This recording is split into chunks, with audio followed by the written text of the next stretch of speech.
Pois toda a malícia e todo o engano, e fingimentos, e invejas, e todas as murmurações, desejai afetuosamente, como meninos novamente nascidos, o leite racional, não falsificado, para que por ele vades crescendo, se é que já provaste que o Senhor é benigno, e chegando-vos para ele, pedra viva, reprovada na verdade pelos homens, mas para com Deus eleita e preciosa. Vós também, como pedras vivas, sois edificados casa espiritual e sacerdócio santo, para oferecer sacrifícios espirituais agradáveis a Deus por Jesus Cristo. Por isso também na Escritura se contém: eis que ponho em Sião a pedra principal da esquina, eleita e preciosa, e quem nela crer não será confundido. E assim para vós, os que credes, é preciosa, mas para os rebeldes, a pedra que os edificadores reprovaram, essa foi a principal da esquina, e uma pedra de tropeço e rocha de escândalo, para aqueles que tropeçam na palavra, sendo desobediente para o que também foram destinados. Mas vós sois a geração eleita, o sacerdócio real, a nação santa, o povo adquirido, para que anuncieis as virtudes daquele que vos chamou das trevas para a sua maravilhosa luz. Vós, que em outro tempo não erais povo, mas agora sois povo de Deus, que não tinhas alcançado misericórdia, mas agora alcançastes misericórdia. Amém? Feche os seus olhos, curva a sua cabeça, em sinal de rendição e temor ao Senhor. Nós nos prostramos diante de Ti, porque nós reconhecemos o Teu senhorio e a Tua soberania, ó Deus, e sabemos que sem Ti não podemos fazer nada, sabemos que sem a Tua graça, nós não podemos nem levantar pelas manhãs, nós dependemos do Senhor, e nesse momento não é diferente, dependemos que o Senhor venha revelar a nós a Sua palavra e transformar as nossas vidas. Nós queremos receber do Senhor nessa noite, nós queremos receber uma palavra que vai nos libertar, nos transformar, nos dar fé, vitória, ó Deus, para que possamos caminhar por ela e andar em novidade de vida.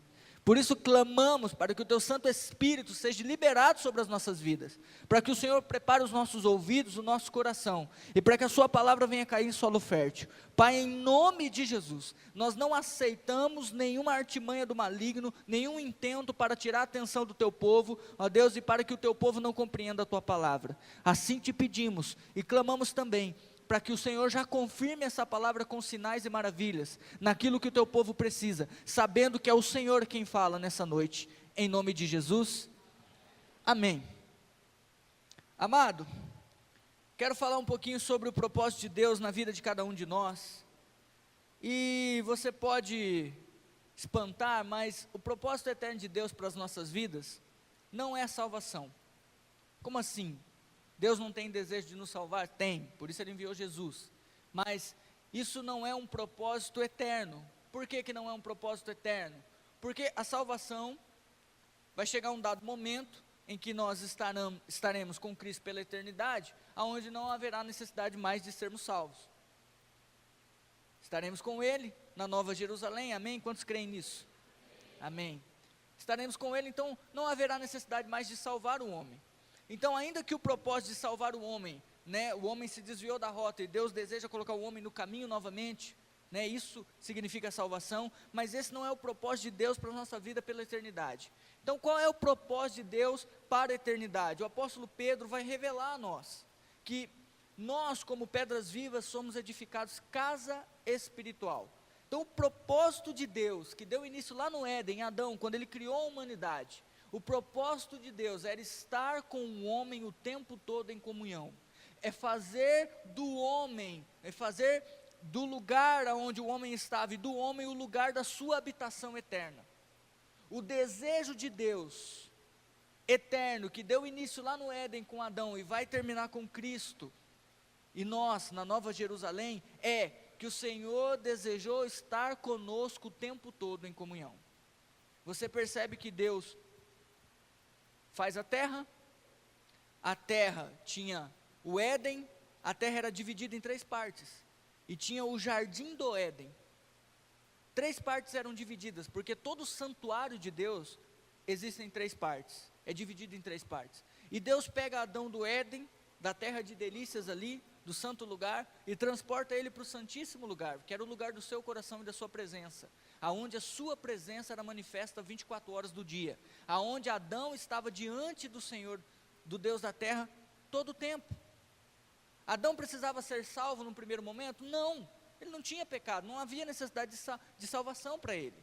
Mas quando ele peca, quando ele se desvia, quando ele escolhe desobedecer a Deus e andar pelo seu entendimento, ali Deus tira ele do seu coração, tira ele do jardim, e ali Adão sai do propósito de Deus, e aí começa toda a ação de Deus, para trazer novamente o homem para o seu coração, e aí a necessidade de Cristo ter vindo, e morrido no meu e no seu lugar, porque nós sabemos que Cristo é o caminho, amém? Não há outro caminho para que o propósito de Deus se cumpra na nossa vida, somente Cristo. Cristo veio novamente fazer o caminho que o homem perdeu, o caminho do que o homem se desviou, Cristo veio fazer novamente para o Pai, para que nós possamos ser novamente a habitação eterna de Deus. Como seres humanos individuais, nós recebemos o Espírito Santo, e nós somos templo do Espírito, amém? Então o que Deus está dizendo? Olha, no aspecto individual, você já é minha morada, eu já habito em você, estou convosco todos os dias, até a consumação dos séculos, é o que a Bíblia diz, é ou não é? Mas eu quero fazer isso num aspecto coletivo da igreja, então eu escolhi você para um propósito, qual é? Você como pedra precisa se tornar um edifício, juntamente com as outras pedras, para que você possa ser a casa e o lugar da minha habitação, e para que você possa cumprir todo o meu propósito.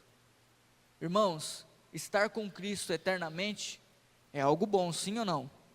É algo que eu anseio. Você pode dizer comigo, Maranata, a hora vem? Porque esse é o desejo do nosso coração. Mas o Senhor, Ele precisa, para que nós entendamos isso, Ele precisa trabalhar, porque éramos como um monte de pedras, vazias, sem forma, sem utilidade para Deus.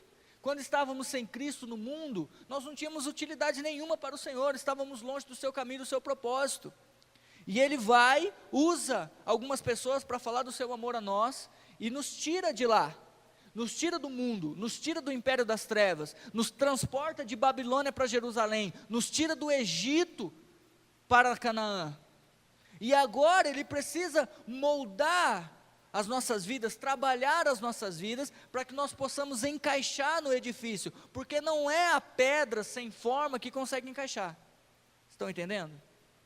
Deus precisa trabalhar essa pedra, para que essa pedra possa encaixar, e ser o propósito pelo qual o Senhor deseja.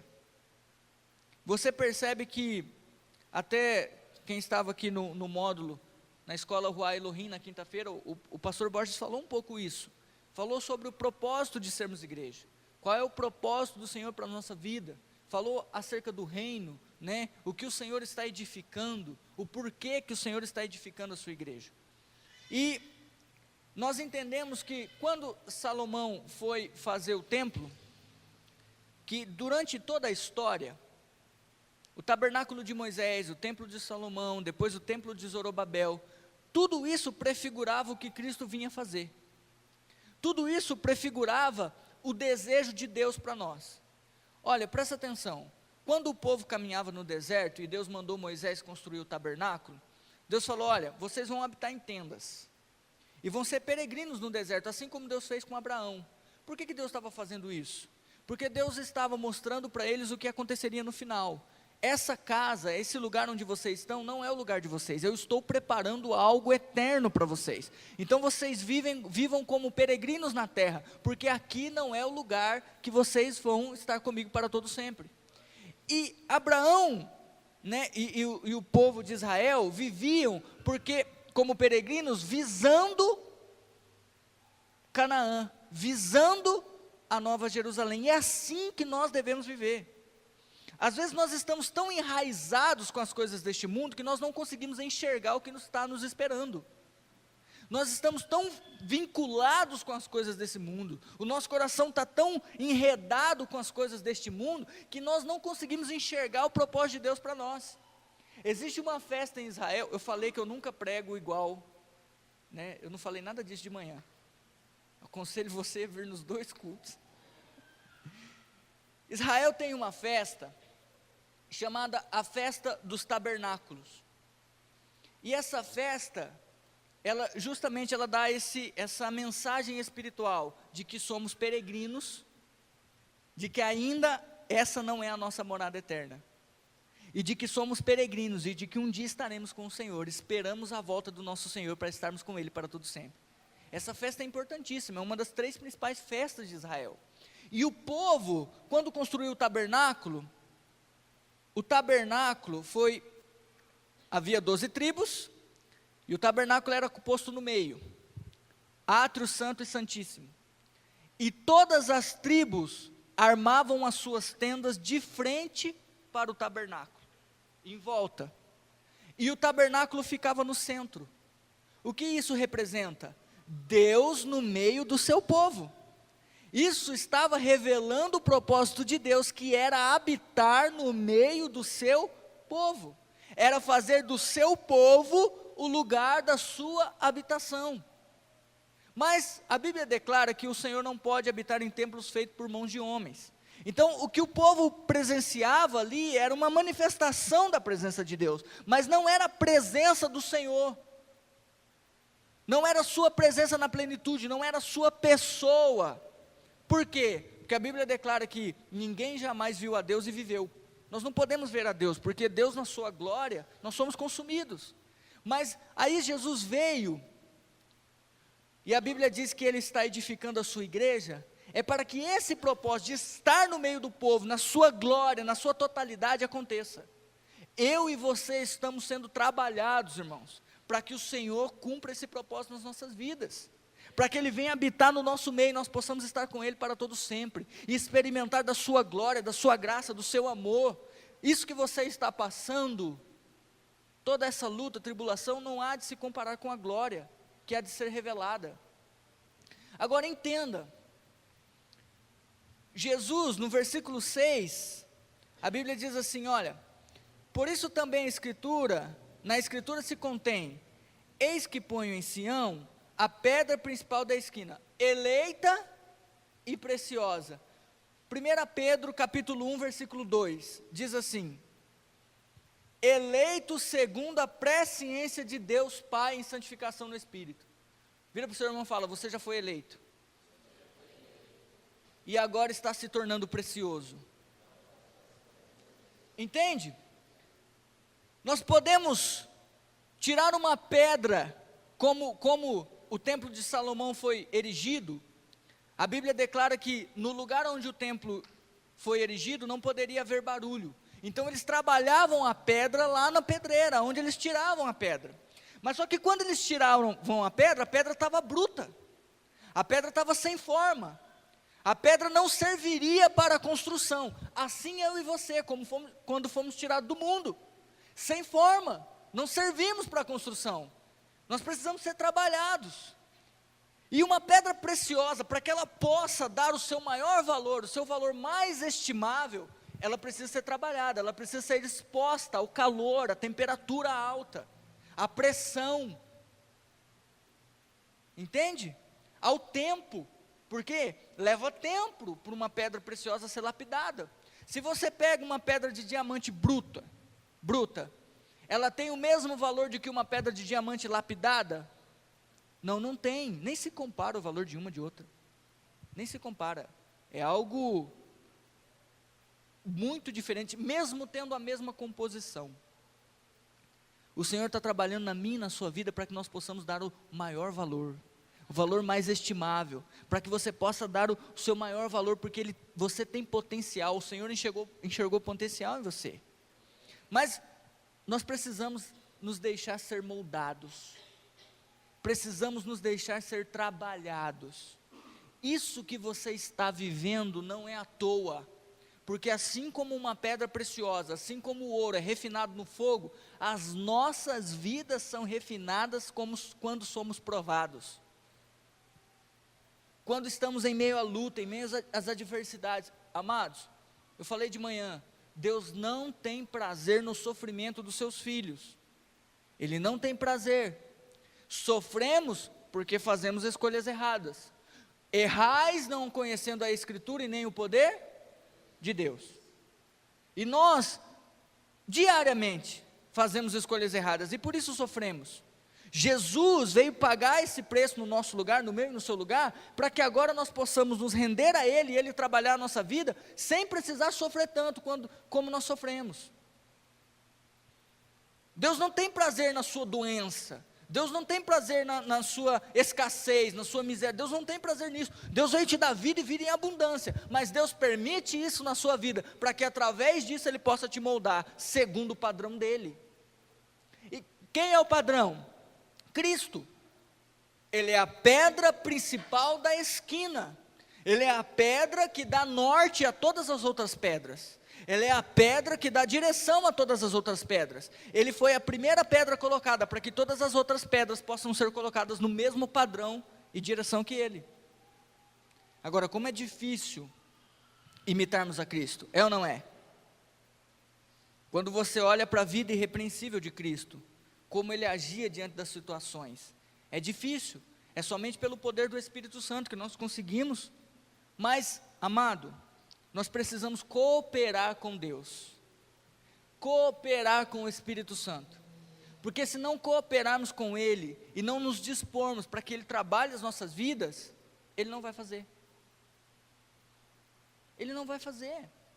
Quanto mais rápido você se dispor, permitir o Senhor trabalhar, permitir o Senhor revelar a sua palavra, permitir o Senhor te conduzir para o propósito dEle, que é o reino. Buscar em primeiro lugar o reino e a sua justiça. O propósito de Deus para a nossa vida é o reino, é a vontade dEle para nós. Quando mais rápido você se dispor a isso, entender que isso é a vontade de Deus para a sua vida, mais rápido Ele vai te trabalhar, te moldar, te encaixar na casa e te fazer uma coluna, algo que dá firmeza, sustentação. E nós percebemos isso, esse trabalhar de Deus, na vida do apóstolo Pedro, o mesmo que escreveu a carta. A palavra Pedro significa pedra, Cefas, pedra. E eu quero que você abra comigo em João 1.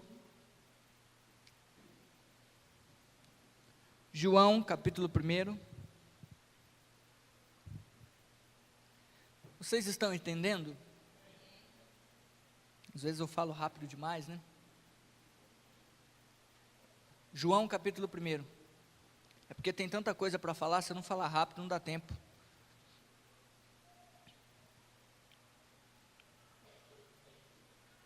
Vamos ver o encontro de Pedro com Cristo. Quem achou, diga amém. No dia seguinte, João estava outra vez ali, esse é o João Batista, e 2 dos seus discípulos, João capítulo 1, versículo 35, eu não falei o versículo? Eu pensei e não falei. João capítulo 1, irmão, João é o 4º livro do Novo Testamento, amém? Vamos lá. No dia seguinte, João estava outra vez ali, e 2 dos seus discípulos estavam junto com ele. E vendo-o passar a Jesus, disse: eis aqui o Cordeiro de Deus. E os 2 discípulos ouviram-no dizer isto, e seguiram a Jesus. E Jesus, voltando-se e vendo que eles o seguiam, disse-lhe: que buscais? É bem bacana isso, né? Os caras começam a seguir Jesus e falam: vocês estão malucos? O que vocês estão andando atrás de mim?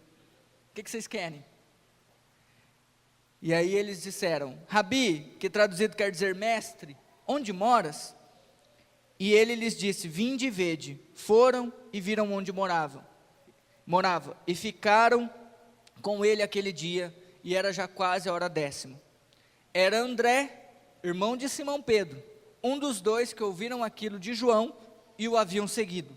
Este achou primeiro a seu irmão, Simão, e disse-lhe: achamos o Messias, que traduzida é o Cristo, e levou-o a Jesus, e olhando Jesus para ele, disse: tu és Simão, filho de Jonas, tu serás chamado Cefas, que quer dizer Pedro. Amém? Esse é o primeiro encontro de Pedro com Cristo. E no primeiro encontro de Jesus com Cristo, de Pedro com Cristo, Cristo já declara o propósito na vida de Pedro. Pedro, você é Simão, mas você será chamado Cefas, que quer dizer pedra, porque você para mim é uma pedra eleita, e eu vou te tornar preciosa para o propósito que eu tenho que fazer. Então, o primeiro momento que Pedro o reconhece ali Jesus já declara o propósito na vida de Pedro, mas Pedro não tinha entendido esse propósito ainda, né? Pedro, porém, não havia entendido o propósito do Senhor para a sua vida. E aí no Lucas 5, não vamos ler, Pedro está lá pescando, pescou a noite inteira, não pegou nada, volta para a praia, frustrado, né? Não tenho o que comer, e não tem como pagar as dívidas, porque pescou a noite inteira, lançou as redes, não pegou nada, volta, Jesus está na praia, uma multidão o cerca, Jesus chega e fala: Pedro, me empresta seu barco, vou pregar. Pedro prontamente dispõe aquilo que ele tem para a obra. Pedro tinha tido apenas um encontro com Cristo, irmão, e isso para nós é uma mensagem que nós precisamos nos atentar, porque nós damos um monte de desculpa para não fazer a obra, nós damos um monte de desculpa. Eu estou cansado, Pedro também estava, trabalhou a noite inteira. Mas não posso agora, tem minha família. Pedro também tinha dele, tinha até sogra, estava vivo ainda. Irmão, mas Pedro prontamente, sem ainda ter revelação de quem Cristo era, porque ele foi ter revelação depois, conheceu uma primeira vez, ele já dispôs aquilo que ele tinha para a obra do Senhor, e detalhe, sem esperar recompensa alguma, porque Cristo não falou para ele o que iria acontecer depois. Cristo não falou. E Pedro prontamente, assim deve ser eu e você. Irmãos, está na hora de pararmos de dar desculpa. Está na hora de pararmos. Sabe, se você deseja experimentar da bênção do Senhor, e Jesus escolheu Pedro porque queria abençoá-lo. Jesus escolheu a mim, escolheu você porque Ele quer te abençoar, mas você está travando a bênção. Você nunca está disposto, você nunca pode se envolver com a obra, você nunca está disposto a ser aquilo que o Senhor deseja que você seja. Você vem ao culto, irmão, vir ao culto, estar aqui todos os domingos, não quer dizer que você está vivendo o propósito de Deus. Receber uma palavra, receber uma imposição de mãos, uma bênção, não quer dizer que você está vivendo o propósito de Deus. Pastor, mas minha vida está boa sim, eu gosto de vir ao culto, está bom, o pastor ora, e minha vida está sendo abençoada. Não é nem 1% do que Deus quer fazer na sua vida. É que Deus não revela o que Ele quer fazer conosco, porque Deus, Ele olha para o nosso coração, a disposição do nosso coração. Por que Deus não revelou a recompensa a Pedro? Porque Deus queria ver se Pedro estava prontamente disposto a fazer aquilo que o Senhor chamou ele para fazer. Mas olha o que acontece, Jesus prega, e detalhe, irmãos, você acha que Jesus precisava do barco para pregar? Jesus anda sobre as águas, não precisava de barco não, irmão, e era até melhor, a pregação ia ser melhor. Imagina ele parado sobre as águas, o povo já ia se converter na hora, mas ele escolhe o barco, porque ele deseja abençoar. Irmão, Ele está te chamando, Ele te escolheu, porque Ele quer te abençoar. E Pedro prontamente se dispõe. O que acontece depois? Jesus fala para ele: volta e joga as redes. E ele crê na palavra, mesmo tendo pescado, ele crê na palavra, volta, e a Bíblia declara que eles precisaram chamar outro barco, porque o barco que eles estavam, quase estava indo a pique, porque tanto peixe que eles tinham pego. E aí, depois de pegar tanto peixe, a segunda decisão de Pedro que eu vejo, cara, Deus está trabalhando e moldando a vida de Pedro, amém? Vocês estão entendendo isso? Pedro é uma pedra eleita, que está se tornando preciosa. Eu estou te mostrando o processo na vida de Pedro, mesmo que acontece conosco. Pedro estava na escassez, Deus falou, e cansado, Deus pediu o barco, ele deu, aquilo que ele tinha, ele entregou, o seu tempo, mesmo cansado. Depois Pedro estava rico, abastado, feliz, e o que Jesus fala para ele? Larga tudo e me segue. Porque são dois momentos que vai acontecer com a nossa vida.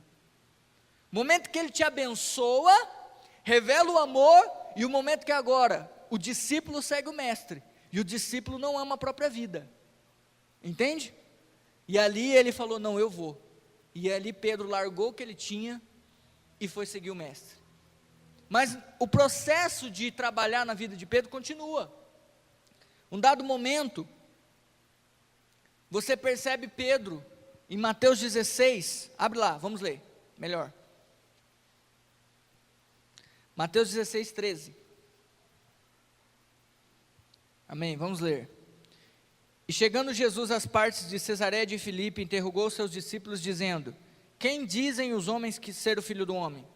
E eles disseram, uns João Batista, outros Elias e outros Jeremias ou um dos profetas. Disse-lhes ele, e vós, quem dizeis que eu sou? E Simão Pedro respondendo disse, tu és o Cristo, o Filho do Deus vivo. E Jesus respondendo disse-lhe, bem-aventurado és tu, Simão Barjonas, porque não te revelou a carne e o sangue, mas meu Pai que estás nos céus. E também eu te digo que tu és Pedro, e sobre esta pedra edificarei a minha igreja, e as portas do inferno não prevalecerão contra ela.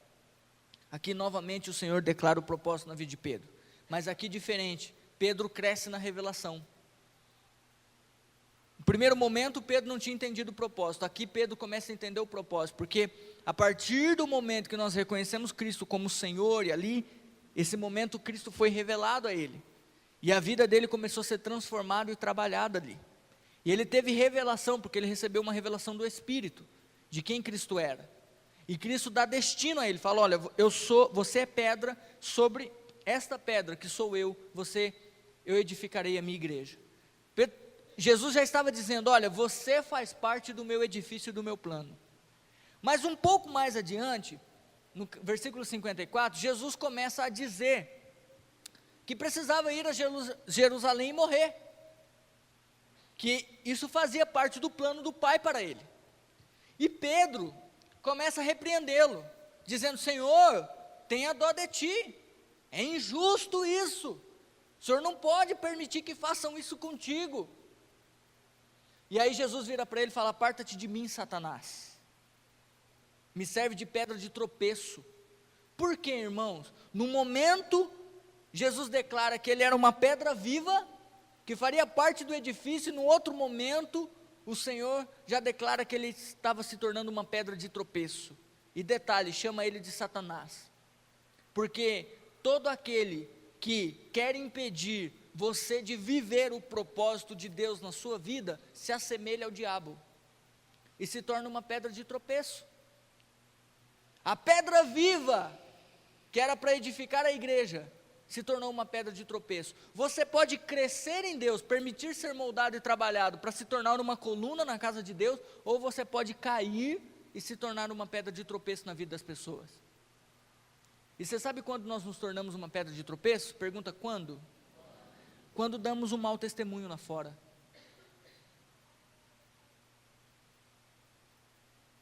Quando as pessoas olham para nós, irmão, creia, você veio aqui uma vez, as pessoas já sabem que você veio na igreja dos crentes e te acha crente. Então você saiu daqui, elas já vão, alguns já são até chamados de pastorzinho. O Alisson comentou comigo aí que um amigo, o rapaz veio aqui, e os amigos já chamavam ele de pastorzinho. Por quê? Porque o mundo está olhando para nós e eles querem um exemplo. E nós, como cristãos, como aqueles que receberam a revelação de quem Cristo é, amém? Tivemos a vida impactada num primeiro momento, fomos eleitos, nós precisamos agora ser trabalhados para darmos um bom testemunho. porque senão nos tornamos pedra de tropeço na vida daqueles que não conhecem a palavra. Nos tornamos, porque o problema de caráter, irmão, os dons atraem as pessoas, mas o caráter atrai a presença de Deus e faz as pessoas crerem naquilo que você está pregando, está falando. Porque é a dignidade que mantém a porta aberta. E muitas vezes nós somos pedra de tropeço, impedindo as pessoas de conhecerem a Cristo, ou de viverem o propósito de Deus, porque estamos com falha no caráter. Você percebe que Pedro começa a carta dizendo, olha, deixa toda a malícia, deixa o engano, para de fingir, para de ser hipócrita, para com essas coisas, isso daí não pode nem se nomear no meio de vocês. Por quê? Porque vocês são a geração eleita, vocês são a nação santa, vocês são o povo do Senhor, vocês precisam viver como tais. Vocês precisam deixar o Senhor trabalhar a vida de vocês. E Pedro, nesse momento, é repreendido. E a repreensão faz parte do tratamento.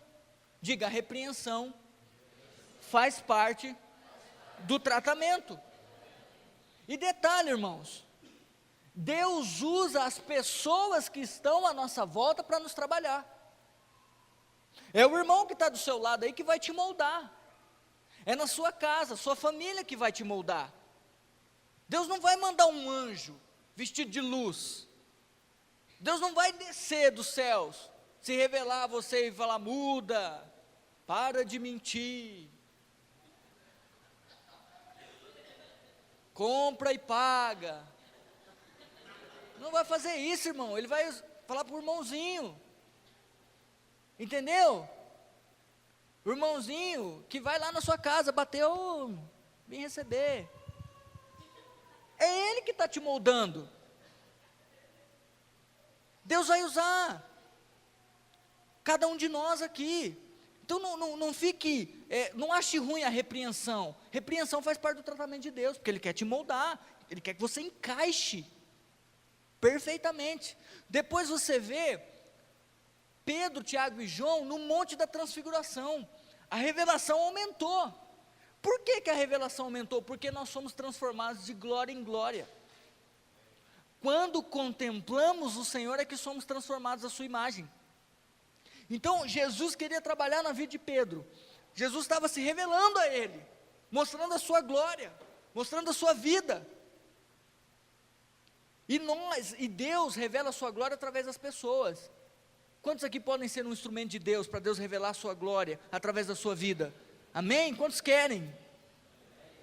Deus quer fazer isso. Nós somos um instrumento onde Deus está revelando a glória ao mundo, às pessoas, para que elas sejam transformadas.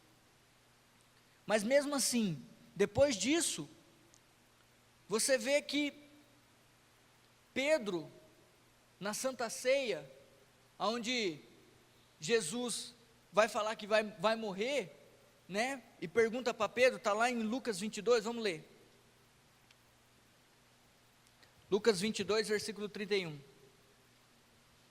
Mesmo tendo passado por esses momentos, ter visto Cristo no monte se transfigurando na sua glória, ter visto Moisés e Elias, sabe, pensa numa conferência profética, pensa no manto. Aquilo ali foi o manto dos mantos. Aquele foi o maior manto existente na terra. Ele já falou, eu quero montar 3 tendas aqui, vamos ficar aqui, porque aqui o manto é forte. Mas ele desceu do monte, eles desceram do monte, e mesmo assim Pedro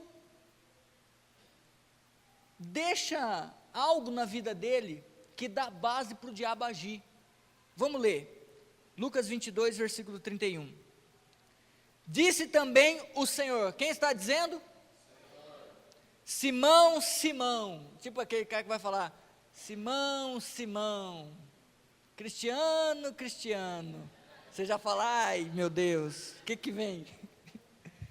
Jesus está dizendo, Simão, Simão, eis que Satanás vos pediu para vos cirandar como trigo, peneirar, irmão, acabar com a vida dele. Mas eu roguei por ti, para que a tua fé não desfaleça, e tu, quando te converteres, confirma teus irmãos. O cara não estava convertido ainda. O cara saiu da conferência profética. Jesus falou: olha, quando você se converter, eu roguei por ti para que a tua fé não desfaleça. Para que quando você se converter, você confirme a fé dos seus irmãos. Olha o que Pedro vai dizer, irmão. Pedro acabou de ouvir isso de Cristo, Jesus, o Filho de Deus. Imagina a autoridade com que essas palavras não foram faladas. Olha o que ele diz no 33.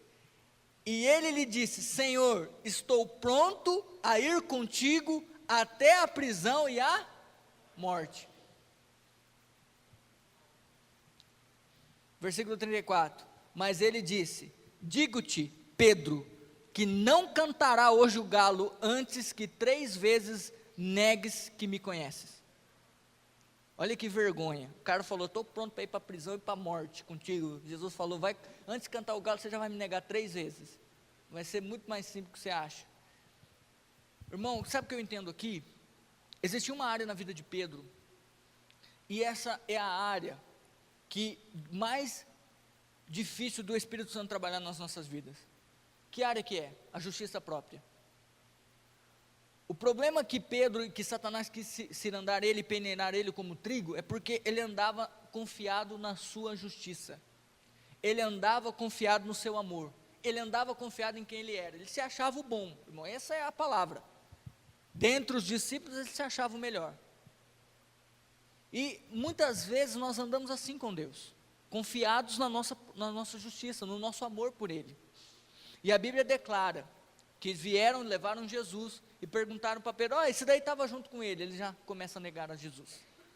E ele nega 3 vezes e o galo canta. Quando o galo canta, ele se lembra da palavra. E ele olha para Jesus no pátio do templo, porque ele estava vendo Jesus. E no momento que o galo canta, Jesus vira e olha para ele. Esse momento, irmão, ele entra em prantos, sai correndo. Mas o olhar de Cristo não foi de condenação, foi de amor. Ainda que você tenha me negado, eu te amo. Eu roguei por ti para que a tua fé não desfaleça. Vocês me entenderam? Porque se andarmos na justiça própria, muitas vezes o tratamento de Deus, para que possamos reconhecer, é a queda. Deus permite cairmos, para que possamos deixar a soberba, o orgulho de lado e a justiça própria.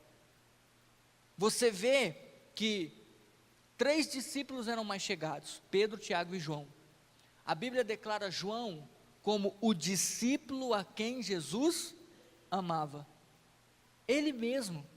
Por quê? Porque ele confiava no amor de Jesus por ele, e não no amor dele por Cristo. Então ele não dizia: eu te amo, Deus. Ele falava: o Senhor me ama e por isso eu posso amar. E você vê isso, o discípulo que mais falou de amor. O livro de João e as 3 cartas que ele escreveu só revela amor, só fala do amor. A Bíblia diz lá em 1 João: nisto conhecemos o amor, não em que nós tenhamos amado a Deus, mas que Deus nos amou e se entregou por nós. Maior expressão do amor é alguém se entregar para morrer no lugar do outro. Você tem coragem de fazer isso por alguém? Cristo fez isso por nós, irmãos. Deu a sua vida por amor a nós. Então João foi o único que foi até os pés da cruz. Estava com Jesus até lá naquele momento. Não negou em nenhum momento, não o deixou em nenhum momento. Sabe por quê? Porque ele confiava no amor de Cristo por ele. E esse amor, quando nós confiamos e andamos por esse amor nos constrange a vivermos a vida de Deus. Porque é o amor e a sua graça que nos transforma, que nos capacita. Todas as vezes que o Senhor vem falar conosco, você percebe, Ele abençoou a vida de Pedro, revelou o seu amor, e ali no versículo, depois disso, Pedro reconheceu quem ele era, o seu estado diante de Deus. No momento em que ele foi abençoado, com aquela grande quantidade de peixe, que ele teve aquele momento com Cristo, a Bíblia diz que ele fala: Senhor, se afaste de mim porque sou pecador, e ali ele se arrepende. E Deus mostrou o seu amor, a sua bondade, e Pedro reconheceu o seu estado diante dele. É assim que Deus faz conosco. Primeiro Ele revela o seu amor por nós, porque a Bíblia diz que Ele não nos condena, antes Ele nos ama. A mensagem é: se arrependam e creiam no Evangelho, senão é inferno. Sim, essa é a mensagem. Mas a primeira mensagem é: Deus revela o seu amor enviando o seu Filho para morrer no meu e no seu lugar. Quem nele crê não será condenado, mas será salvo. Agora se arrependa, porque Ele veio pagar pelo meu e o seu pecado. Se você se arrepender, confessar e crer, você é salvo, purificado, lavado. A vida de Deus entra em você, porque é o amor de Deus que nos constrange. Sabe, irmãos, eu vejo que por muito tempo, estou 9 anos convertido, e eu vim ter mais clareza do amor de Deus esse ano, quando o favor de Deus começou a ser revelado na nossa vida. Entendi o amor de Deus, entendi que fui salvo pelo amor, mas eu não tinha compreensão profunda desse amor, porque o amor, quando nós entendemos na sua profundidade, primeira atitude que você vai ter, é de que eu não posso viver mais por mim, porque Jesus abriu mão de viver a sua vida por amor a mim, e isso vai gerar em você o mesmo sentimento, de abrir mão da sua vida para viver por Ele. Mas, ou entendem o amor de uma forma errada: Ele me ama, a sua graça me basta, e vive uma vida de pecado, falando: não, Deus é amor. Deus é amor, mas quem disse que você pode viver? Ele é amor, e Ele prova o seu amor e a sua justiça, matando Jesus no seu lugar, para você não viver mais nesse pecado. Você não compreendeu o amor, se você vive sua vida de qualquer jeito. Você não entendeu que alguém precisou morrer, morte de cruz. Você não entendeu o quanto de açoite ele precisou sofrer, aquela cruz pesada que ele precisou carregar, que até ele pediu para o Pai: Pai, afasta de mim.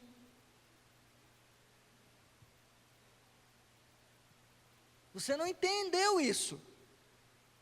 Aí você vive a sua vidinha: não, Deus é amor, aí Ele me entende. Não, Ele não te entende, irmão. Ele não te entende. É porque você não depende desse amor dEle. Você não aprendeu a crer nesse amor, a descansar nesse amor que te livra disso, que te impede de pecar, que faz você andar em novidade de vida, faz você experimentar o melhor de Deus, faz você viver o propósito dEle para a sua vida, ser casa espiritual, para que Ele possa se manifestar na sua vida, transformar a sua vida, a sua família. Quando você compreender a grandeza desse amor, você vai ver que o que Ele tem para você é bom, não é ruim. O que você acha que é bom para você que é ruim. E a Bíblia diz: buscar em primeiro lugar o reino e a sua justiça, e todas as outras coisas vos serão acrescentadas. Se andarmos no propósito de Deus, irmãos, se você permitir ser trabalhado pelo Senhor, se você permitir o Espírito Santo trabalhar na sua vida, se você se dispor a servir a Cristo, como Pedro fez, mesmo tendo áreas, mas Deus estava trabalhando na vida dele, se você se dispor, Deus vai te levar para o propósito. E aí, irmão, prepare para a bênção, te prepare para prosperar, prepare para receber em abundância do Senhor. É só viver o seu propósito, é só decidir: Senhor, eu não quero mais viver para mim mesmo, não quero mais dar desculpa para não estar na sua casa, não servir ao Senhor, não estar na célula, não quero dar desculpa mais para não pregar o seu evangelho, não quero dar desculpa mais para não deixar ser trabalhado, não vou mais dar desculpa desse pecado que eu carrego comigo, não vou mais dar desculpa que eu... Não, irmão, está na hora de você ir para a presença do Senhor e confiar no seu amor, deixar Ele trabalhar na sua vida, te moldar, porque o propósito de Deus para nós é que venhamos nos tornar casa espiritual, para que Ele possa habitar em todo o tempo, nos fazer colunas. Abre comigo lá em João 21, vamos encerrar.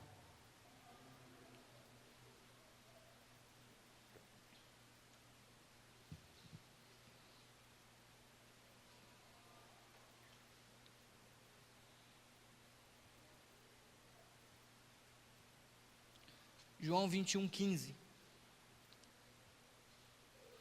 Você vai perceber que o ponto central de toda a palavra de Deus é o amor de Deus pelas nossas vidas.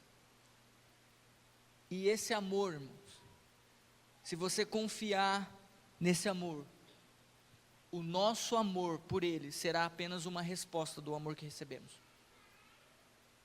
Amém? Se você compreender que Ele te ama incondicionalmente, você vai amá-lo como resposta desse amor.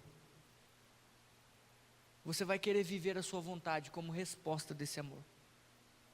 Em João 21, Jesus ressuscita e Jesus vai se apresentar aos discípulos. Antes, no dia que Jesus ressuscitou, as mulheres vão no túmulo e Jesus aparece para ela e diz, vai lá, avisa os discípulos e a Pedro. Deixou bem claro, avisa todos os discípulos, mas avisa Pedro, que eu ressuscitei. Sabe por quê? Amor. Porque Pedro devia estar debaixo de um sentimento de condenação muito profundo, porque ele tinha traído o mestre. E aí Jesus manda lá, vai lá, avisa Pedro, para ele se alegrar, eu ressuscitei. Porque Deus nos ama, o seu amor não se altera, Ele nos ama. Vira para a pessoa e fala, Jesus te ama.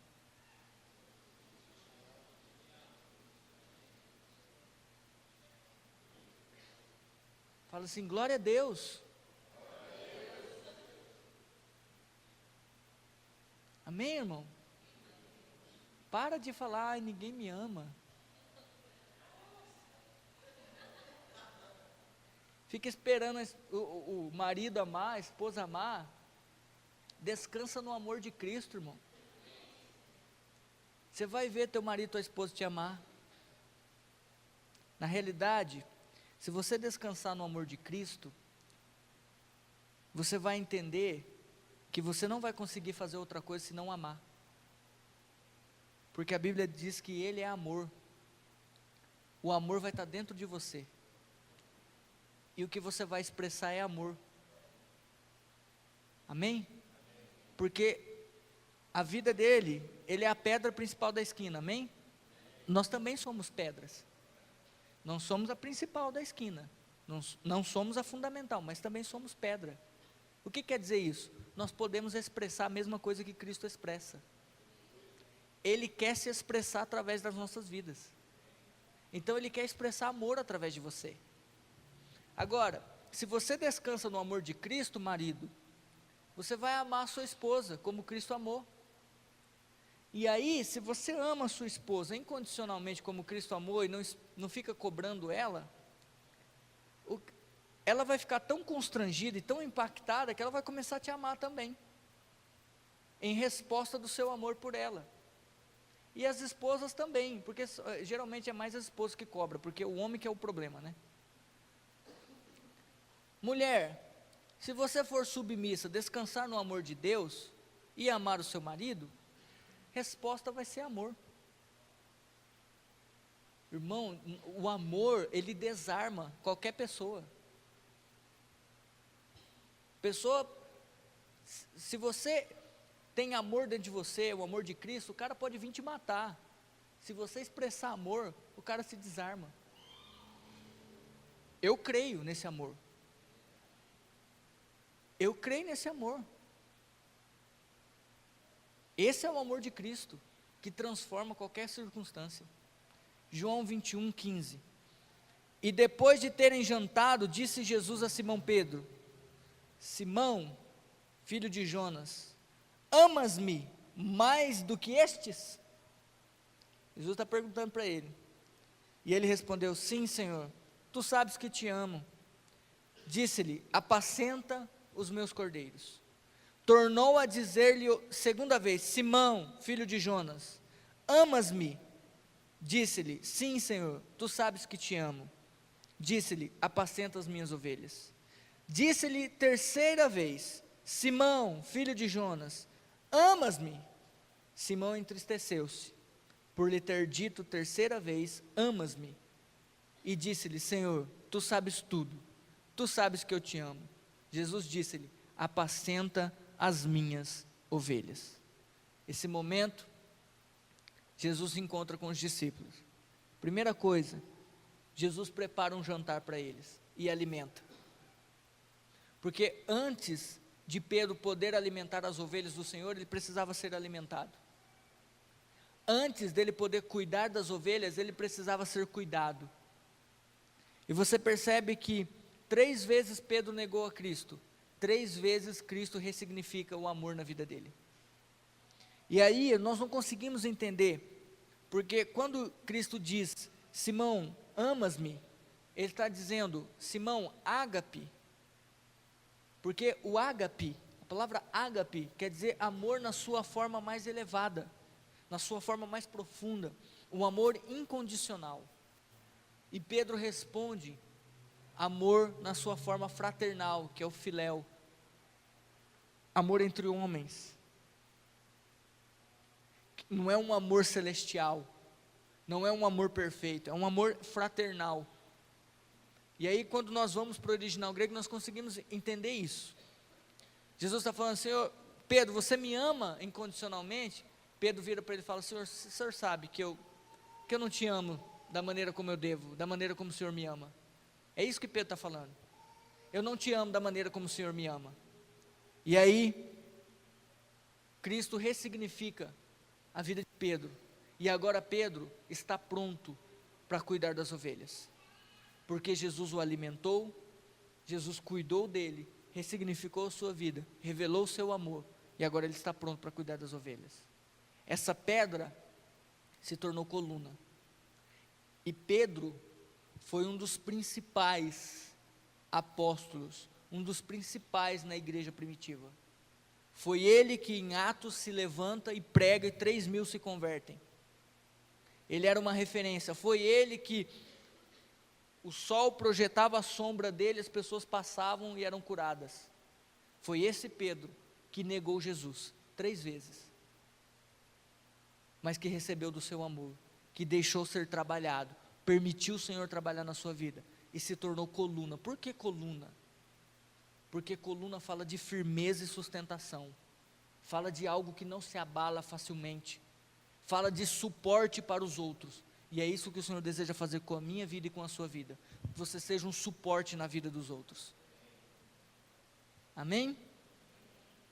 A Bíblia diz lá em Apocalipse 3, que o que vencer, o Senhor faria dele coluna na cidade do meu Deus, na casa, no templo, na Nova Jerusalém, e que ele daria um novo nome, e colocaria o nome da cidade do Senhor nele.